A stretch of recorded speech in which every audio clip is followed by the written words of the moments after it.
Praise the Lord brother sisters, जे आज तुम्ही उपास प्रार्थना करतायत, परमेश्वर आज तुम्हाला या उपास प्रार्थनेबद्दल वचन देत आहे. आणि तुम्हासाठी वचन आहे इझिकेल याचा 12वा अध्याय आणि 28 वचन. आणि ते याप्रमाणे सांगतं का परमेश्वर म्हणतो का परमेश्वराने दिलेलं वचन अधिक लांबणार नाही. परमेश्वर जे बोलला परमेश्वर ते करणार आहे. म्हणून तुम्ही जे फास्टिंग प्रे करतायत या आशेने करा का 100% तुमचं फास्टिंग प्रे तुम्हाला ब्लेस करणार आहे. तुमचं उत्तर तुम्हाला भेटेल आणि प्रभूची महिमा तुम्ही पाहणार आहात.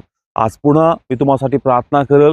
कालच्या फास्टिंगसाठी देवाने तुम्हाला स्ट्रेंथ दिली आहे आणि कालही तुम्हासाठी प्रार्थना झाली. आज पुन्हा तुमच्यासाठी प्रार्थना होईल. देव तुमचा अभिषेक नवीन करेल आणि कोणती स्थिती असू द्या, प्रभू तुम्हाला सहाय्य करेल उपवास करण्यासाठी. आणि आजच्या प्रार्थनेद्वारे देव पुन्हा मार्ग मोकळे करेल, आपला गौरव करून घेईल. या समयी मी तुम्हासाठी प्रार्थना करतो आणि प्रभू आजच्या उपवासात तुम्हाला चालवणार आहे. कारण आपण प्रार्थना करूया. ओ हालेलुया, हालेलुया, हालेलुया. प्रभू येशू, प्रभू मी प्रार्थना करतो जे भाऊ बहीण या समय उपास प्रार्थना करतात, आज प्रभू या भावांवर विशेष तुझा आशीर्वाद स्वीकारतो. तू दिलेलं वचन इझिकेल 12:28 यांच्या जीवनावर क्लेम करतो. आणि प्रभू लवकर यांच्या लाईफमध्ये तू टेस्टिमनी करशील, तुझं वचन तू स्थापित करशील. म्हणून यांना सहनशीलता दे, त्यांचा विश्वास वाढव आणि देवा तुझी महिमा हो दे. आणि पुन्हा आजच्या उपवासात यांना शारीरिक बळ दे, आत्मिकरित्या अधिक तुझा सहवास भेटू दे. अजून प्रार्थना वचन यांचं वाढू दे.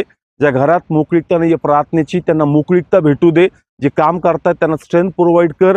आणि आजचा उपवास यांचा ब्लेस होऊन प्रभू येशू तुझी महिमा हो दे. येशू नावाने तुझा विशेष अनुग्रह या भावावर बहिणीवर मी स्वीकारतो. आणि अद्भुतरित्या आजच्या उपवासात त्यांच्याशी तू बोलणार आहे, त्यांना तू चालवणार आहे, म्हणून तुला धन्यवाद देतो. येशू नावाने ब्लेस करतो.